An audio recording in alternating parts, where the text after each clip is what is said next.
Today I'm about to reveal the biggest exploit for making money with permaculture fast. From day one. In fact, my wife and I were making money with this technique before we had land, when we were landless peasants.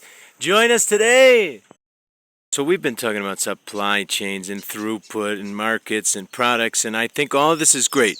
It's something that I'm working on, and talking to you guys is really helping me put together a framework for analyzing these things, and so these kind of raw discussions will help me turn it into a script.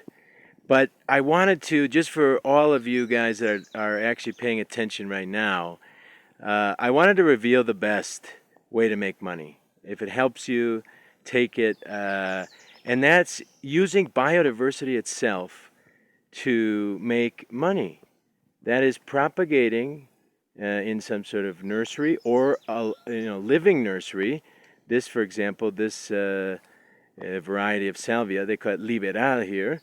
It's a great bush, and you can spread it around by cutting. And we've it's pretty red flower, and we put it all around the farm. And just recently, my wife made a deal with one of her friends to put up a living fence, a beautiful living flowery fence, and this is the species they selected.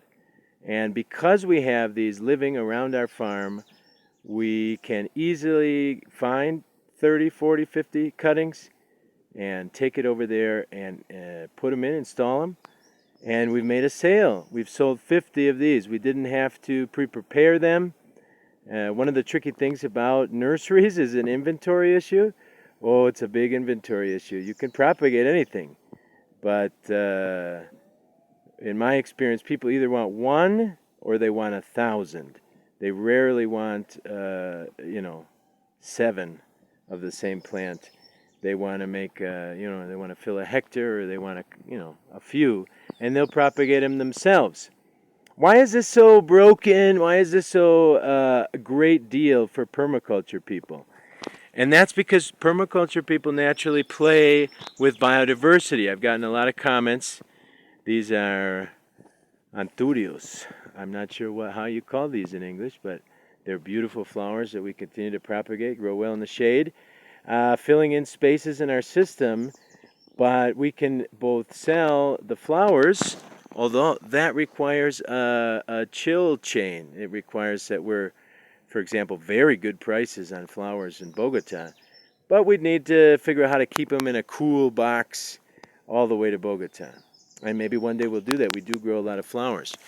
But easier than that is propagating the flowers. These are pretty easy to propagate, and by having them living all over our farm, in any moment when somebody wanted to buy some to propagate on their farm, we would have them ready to cut them out and replant them. Behind this yucca here, we've got oh my gosh, this is such a good one. And again, we don't use a special area to propagate these. We expand them throughout the farm. We fill in spaces. They're beautiful pollinators. But this is one of our, all the ladies love it. All the ladies that see this say, I want one. I want a colinito, I want an hijito. And so this one, a couple times a year, we'll pull out some of the sprouts, replant, or sell, give away, make some sort of capital or social capital at least with this product. And that's great. That's a permaculture then. This is a mania, a yucca. And so the biomass has value precisely because other people want to plant those things. This is an interesting thing about agriculture production. We're talking about the pineapples. If I wanted to plant coffee, I could easily find any number of coffee nurseries that grow coffee. It's a coffee growing region. I could buy 1,000 or 5,000 or even 100,000. It might take a week or two. I might have to contact 2 different nurseries, but there are people that grow hundreds of thousands of coffee plants. But if I want to grow pineapple, there's no store.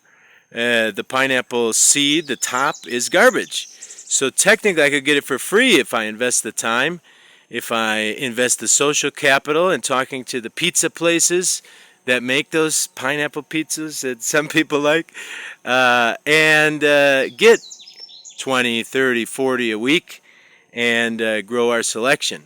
Currently, I put a bounty on it. I had a friend, he's, works odd jobs, and I said, listen, I'm going to put a bounty on these pineapples. You can find them for free. Invest the time, and I'll pay you the bounty for the pineapples. And so I'm getting quite a few. What I think he's done is gone to every pineapple pizza place, and he's getting them. He's picking them up for them for free, just a little time invested, and he sells them to me. So hopefully soon we'll be up to 1,000 pineapples. That's our next goal, 1,000 pineapple plants. And so when you want to grow different things in the United States and Canada, which YouTube tells me most of you are from, you go online and you order special varieties. Somebody recommended to me, and in the comments it was mentioned, permaculture talks about a first-year observation phase, but I would even extend that. When you order species initially, you get excited and you want to put in your species. Order a lot of different varieties and watch them over a few years. Which are the varieties that are hardy? Which are the species that grow well in your area? We want to harvest natural strength. What are the species that naturally grow really well? And so that's a process that takes time. Don't invest too much in certain species until you confirm that definitely, oh my gosh. Okay, goodbye. But a lot of these species, depending on where you are, a lot of these different species that aren't the main species for your area, in our area that's coffee, chocolate, avocado, and plantains, bananas, a lot of these species are hard to come by. You can get small quantities of heliconia flowers, but if you want thousands, you're going to have to get small quantities and start propagating. So we recently pulled up over 60 heliconia plants, and we donated some to the high school, and we planted some along the road, and we planted a bunch more all around the farm, expanding our production. The day will come when this region has the logistics set up to send these. Colombia exports these flowers and a lot of different types of flowers to the United States, but the supply chain is in Bogota. There's one more link that we need, and that's just somebody to do a route with a cold truck and people to pack these up. And this by itself is probably worth $1 and probably $6 by the time it gets to Miami. But that's a really good deal for us. It's a really good deal for us. We put very little effort into these, into growing these. Our birds love them, and so we could harvest these. We could definitely harvest these, and we have several varieties of them. But there's an opportunity beyond the product, and that is in the propagation, in the seeds, in the sprouts, in the seedlings. Right, of all of these species, promising species, garden and flower is a big one. People love it. And you can do this from day one. We did this before we had land. We were sharing some plots with somebody that was administering a farm. And look at these different flowers. This is the conga leaf flower. So fun to grow this conga leaf, and it has these beautiful flowers. So weird and orange. And we started growing native species for the mine. The mine was obligated by the law to compensate by planting trees, and we got into there. We sold them the trees. We were growing species as we were trying to save up for some land. And then when we got the land, we got distracted. We thought that farming... we didn't believe in the technique we had developed. So we took a few years off. We focused on coffee. And we came to realize over the years that we had it right in the first place. We should be propagating biodiversity and sharing that with people. And that has come back to be a realization for us many times. Many times. one of my wife's side businesses that she loves is that she will prepare a bouquet of flowers for somebody. It's a local product. She has her clients, people call her, and she'll prepare a bouquet for a birthday or an anniversary. And what a fun thing to give away flowers. But the last time we went, somebody said, I would like one of those heliconia plants. And so we actually made a sale of the plant as well to somebody that was just happened to be there when we delivered the bouquet. And so this sort of biodiversity is really interesting, and I think it's the secret. If you are working with promising species and you're going to tell people, hey, this is a good species, we should be growing this fixes nitrogen, or this fixes this problem. In our case, for example, we use, for example, the Cavoliaca, the viburnum. One of the benefits that we like, other than it producing us fence posts, is that it attracts a certain bird, an endemic and endangered species of bird, and that makes us really happy. We like to observe that bird.